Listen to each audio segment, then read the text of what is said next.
آج قرآن پاک ہمارے غلافوں میں چھپا ہوا ہے، مگر وہ قرآن ہم نہیں پڑھ رہے ہیں جو غوث الاعظم نے پڑھا تھا، وہ قرآن ہم نہیں پڑھ رہے ہیں جو اللہ کے رسول نے اپنی امت کو پڑھایا تھا۔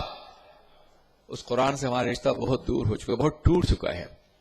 ورنہ قرآن تو یہ کہتا ہے وَأَنْتُمُ الْأَعْلَوْنَ إِن كُنتُم مُؤْمِنِينَ، تم ہی سربلند ہو اگر تم مومن ہو۔ قرآن سربلندی کا حکم دے رہا ہے اور ہم ذلت کی بدترین پستیوں میں پڑے ہوئے ہیں۔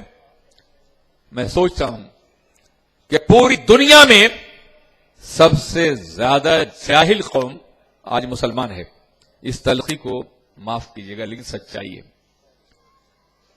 اور مسلمانوں کے مختلف فرقے ہیں، ان فرقوں میں سب سے زیادہ جاہل طبقہ جو ہے وہ اہل سنت والجماعت کا ہے۔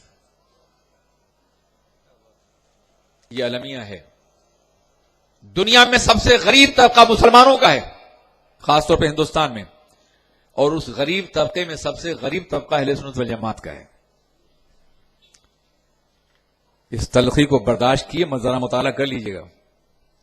دنیا میں سب سے زیادہ پسماندہ آبادیاں، مکانات اور گلیاں اور شہر مسلمانوں کے ہیں۔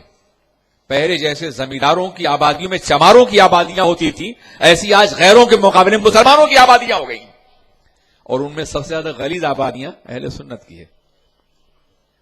بڑا دعویٰ ہے آپ کو اپنے مسلک پر، ذرا ارد گرد کے ماحول کا جائزہ لیجیے اور غور کیجیے کہ آپ کھڑے کہاں ہیں، آپ کی حیثیت کیا ہے۔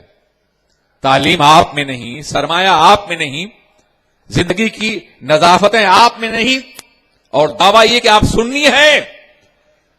حضرات ہم سنی ہیں مگر سنت سے دور ہو چکے ہیں۔ صرف لفظ ہم نے استعمال کیا ہے، لفظ کی روح سے ہم بیگانہ ہو گئے ہیں۔ اگر ہم آج سنی ہوتے، اہل سنت والجماعت حقیقی طور پر ہوتے، تو غلبہ ہمارا ہوتا، اقتدار ہمارا ہوتا، کامیابی ہماری ہوتی۔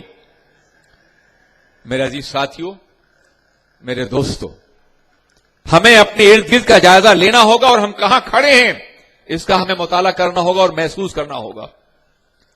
آج پوری دنیا دو حصوں میں تقسیم ہو چکی ہے، وہ شیعہ ہیں، اور ہمارے مقابلے میں جو طبقہ ہے وہ ہے ایران، عراق، سیریا، لبنان۔ یہ شیعوں کے مراکز ہیں، بقیہ ان کے مراکز ہیں۔ آپ کہاں ہیں؟ آپ تو گلیوں میں لڑتے پھر رہے ہیں، ایک دوسرے پہ کیچڑ اچھال رہے ہیں،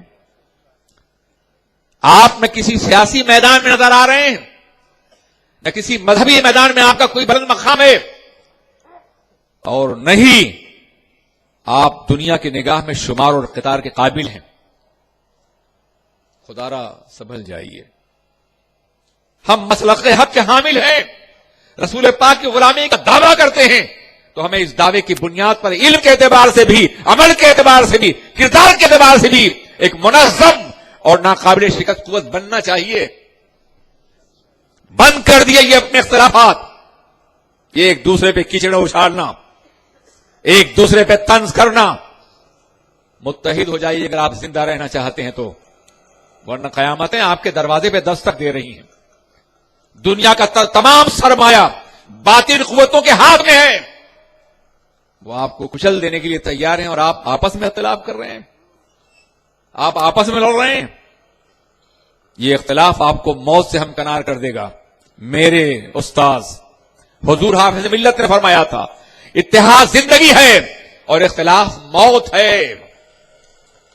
اتحاد زندگی ہے اور اختلاف موت ہے۔ کبھی آپ نے سوچا کہ ہمارے جسم اور روح میں اختلاف ہو جائے تو ہماری موت ہے، گھر میں اختلاف ہو جائے تو گھر کی موت ہے، ملک میں اختلاف ہو جائے تو ملک کی موت ہے، قوم میں اختلاف ہو جائے تو قوم کی موت ہے، جماعت میں اختلاف ہو جائے جماعت کی موت ہے، دنیا میں اختلاف ہو جائے دنیا کی موت ہے۔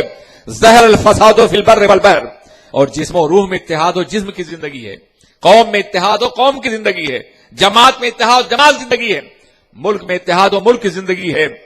آپ موت کے راستے پہ بڑھ رہے ہیں یا زندگی کے راستے پر؟ کبھی آپ نے سوچا؟ کبھی آپ نے ایک لمحے کی غور کیا ہے؟ کبھی آپ نے محسوس کیا کہ آپ کس راستے بڑھ رہے ہیں؟ آج ہر طرف سے برائیوں کا طوفان ہے جو ہماری چٹان سے ٹکرا رہا ہے. ایک سمندر ہے برائیوں کا، مغربی افکار کا، مغربی تہذیب کا، اوریانیت کا، بدکرداری کا، گناہوں کا، عیاشی کا، شرک واضح کا. شرک آج میڈیا کے ذریعے سے، سینما کے ذریعے سے شرک کی تبلیغ ہو رہی ہے اور ہمارا بچہ لاشعوری طور پر متاثر ہو رہا ہے. یہ تمام برائیاں ہمارے سامنے ہیں اور ہم ایمان کے چٹان پہ کھڑے ہیں. اگر ایک دوسرے کو پش کریں گے سب ڈوب جائیں گے. ایک دوسرے کو سہارا دیں گے تو کبھی تو کوئی کشتی مدینے سے آئے گی اور ہم کو بچا لے جائے گی. We are pushing each other. ہم ایک دوسرے کو دھکا دے رہے ہیں. یہ ڈوب جانے کی علامتیں تو ہیں، یہ بچنے کی علامتیں نہیں ہیں. تم فقہی اختلافات کی بنیاد پر ایک دوسرے کو مورد الزام ٹھہرا رہے ہو. اگر تم مولوی ہو تو تمہیں اتنا تو ہوش ہوگا کہ کوئی بھی صفحہ تم ہدایہ کا اٹھا لو تمہیں اختلافات نظر آئیں گے. امام ابو یوسف نے یہ کہا، امام محمد نے یہ کہا، امام شافعی نے یہ کہا، امام اعظم نے یہ کہا، امام ظفر نے یہ کہا، امام ابو یوسف نے یہ کہا. اختلافات نظر آتی ہیں، نظر آتے تمہیں. اور اختلافات بھی ایسے نہیں جو معمولی ہوں. آپ ایک مثل پر سایہ جب بڑھ جائے تو اثر کا وقت شروع ہو جاتا ہے کسی کے نزدیک، اور ہمارے ہاں دو مثل پر ہے. ان کے ہاں اثر پڑھی جا رہی ہے، ہمارے ہاں نہیں ہو سکتی ہے. ہمارے ہاں شفق احمر ڈوب جائے تو عشاء کا وقت شروع نہیں ہوتا. ان کے ہاں شفق احمر ڈوب جائے تو عشاء کا وقت شروع ہو جاتا ہے. ان کے ہمارے ہاں مغرب ہو رہی ہے، ان کے عشاء ہو رہی ہے. مگر دونوں سچ ہیں، دونوں کا احترام باقی ہے، دونوں لڑ نہیں رہتے. ہمارے ہاں قروء کا مفہوم اور ہے، ان کے ہاں اور ہے. ایک کے ہاں حیض کے خاتمے پہ شادی ہو سکتی ہے 3 حیض کے، دوسرے کے ہاں 3 طہر چاہیے. ایک کے ہاں شادی جائز ہے، دوسرے کا نہیں ہے. مگر سب صحیح ہے. کبھی آپ نے اس پہ لڑائی کی؟ فقہا نے قانون ہم کو دیا ہے. حنفی کہتا ہے ہم صحیح ہیں امکان خطا کے ساتھ، اور وہ کہتے ہیں ہم صحیح ہیں امکان خطا کے ساتھ. اس امکان خطا نے دونوں کو بچا رکھا ہے. اور آپ لڑائیاں کرتے پھر رہے ہیں. اور پھر علماء اختلاف کریں تو حق ہے. یہ جاہل گلیوں میں کیوں اختلاف کرتے پھر رہے ہیں؟ انہیں کیا حق ہے؟ بہت خوب، سبحان اللہ، بہت خوب. یہ جو کلمہ نہیں پڑھ سکتے صحیح طور پر، یہ جو سورہ فاتحہ کی تلاوت نہیں کر سکتے صحیح طور پر، یہ جنہیں قرآن کے احکام تو کیا ہے نماز کے احکام نہیں معلوم ہے، ان سے پوچھ لو کہ نماز کے فرائض کیا ہیں، جواب نہیں دے سکیں گے. یہ علماء پہ تنقیدیں کرتے پھر رہے ہیں. بدل ڈالیے اپنا انداز ورنہ ڈوب جائیں گے آپ. ہم سب اہل سنت والجماعت ایک ہیں، چشتی ہو، قادری ہو، شاذلی ہو، حنفی ہو، اشرفی ہو، رضی ہو، مارحوی ہو، ہم سب غلامان مصطفیٰ ہیں، ہم سب ایک ہیں.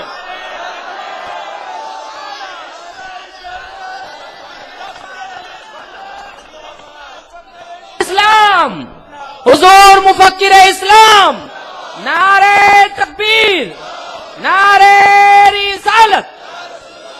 ہم سب اتنے ایک ہیں کہ ایک دوسرے کی آبرو پہ جان دینے کے لیے تیار ہیں. مارہرا پہ حرف آئے ہم جان دیں گے، بریلی پہ حرف آئے ہم جان دیں گے، اور کچھوٹا پہ حرف آئے ہم جان دیں گے. سبحان اللہ. یہ ہمارے مراکز محبت ہیں. صدیوں سے یہ مراکز محبت رہے ہیں. انہیں منتشر کرنے کی کوشش مت کرو. اے جاہلو، مت کرو یہ کام، بند کرو یہ بات، ورنہ ہم پورے ملک میں تمہارے خلاف تحریک اٹھائیں گے. اور یاد رکھو کہ قمر الزمان اگر کھڑا ہو گیا تو کوئی نہیں ٹھہرا گا اس کے مقابلے میں. سبحان اللہ، سبحان. نعرہ تکبیر، نعرہ رسالت، آبرو سنیت، حضور مفکر اسلام، علماء اہل سنت. سبحان اللہ. میں نے فتوے نہیں دیے ہیں، دل جیتے ہیں. سبحان اللہ. میں نے بازار نہیں لگایا ہے، محبتوں کے بازار لگائے ہیں. سبحان اللہ. میری 50 سالہ تبلیغی زندگی میں ایک لمحہ ایسا نہیں بتا سکتے ہو جس میں میں نے کسی کے دل کو ٹھیس پہنچائی ہو. بہت خوب. سبحان اللہ. لیکن اب جب ملت انتشار کا شکار ہے تو مجھے بولنا پڑ رہا ہے. متحد ہو جاؤ میرے بھائیوں. اور میں اپنے ساتھیوں سے بھی کہوں گا جو میری فکر سے متفق ہیں، معاف کر دو ان کو. اور دعا کرو کہ اللہ اہل سنت والجماعت کو اتحاد و اتفاق کی دولت عطا فرمائے، آمین. متحد اور منظم فرمائے انہیں غوث پاک کے نام پر، خواجہ اعظم کے نام پر، اور خواجہ اعظم کے خواجہ اعظم رسول اللہ کے نام پر آمین. ہم متحد ہو جائیں، منظم ہو جائیں. تھوڑے بہت اختلافات ہیں، علماء کے حوالے کر دو، وہ طے کر لیں گے. وہ فیصلہ ان کے حوالے کرو، یہ تمہارا کام نہیں ہے کہ تم اسے بازار بناتے پھرو، ایک دوسرے کے خلاف نعرہ لگاتے پھرو. یہ تمہارا منصب بھی نہیں اور تمہاری ذمہ داری بھی نہیں، یہ علماء کی ہے. علماء کرام کریں گے اس کام کو، علماء کرام دیکھیں گے اسے. علماء ابھی مر نہیں گئے ہیں، نہ ان کا شعور مر گیا ہے، وہ زندہ ہے اور کام کر رہے ہیں اور کام کرتے رہیں گے. مگر خدا را اختلاف بند کرو. یہ شہر جانتے ہیں آبادی کتنی ہے؟ 10 لاکھ کے قریب مسلم آبادی، زیادہ ہے، 10 لاکھ زیادہ، یعنی عرب کے بعض ریاستوں سے زیادہ آبادی تمہارے شہر کی ہے. سبحان اللہ. بعض ریاستوں سے. اگر تم متحد ہو جاؤ دنیا میں انقلاب برپا کر سکتے ہو. پوری دنیا نہ صحیح، اے ممبرا کے مسلمانوں، تم دین و سنت کے لیے متحد ہو جاؤ تاکہ باطل فرقوں کا مقابلہ کرو، باطل قوتوں کا بھی.